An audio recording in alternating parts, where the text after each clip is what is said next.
তো হ্যালো বন্ধুরা, তোমরা সবাই কেমন আছো? আশা করি তোমরা সবাই ভালো আছো। তো আজকে আবার চলে এলাম তোমাদের জন্য একটা নতুন ভিডিও নিয়ে। তো আজকের ভিডিওটা একটু স্পেশাল হবে, কারণ আজকে যেটা রিভিউ করব সেটা হচ্ছে অনলাইনে ট্রেন্ডিংয়ের লাল সুটকেস, যেটা ফ্লিপকার্ট, অ্যামাজন সব জায়গাতেই পাওয়া যাচ্ছে।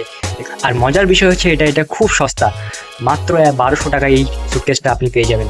তো সেটা আপনাদের সামনে রিভিউ করছি আজকে। তো ভিডিওটা একদম লাস্ট পর্যন্ত দেখবে, একটু স্কিপ করবে না, প্রথম থেকে লাস্ট পর্যন্ত ফুল ভিডিও দেখবে। তো বেশি কিছু না বলে ভিডিওটা স্টার্ট করা যাক।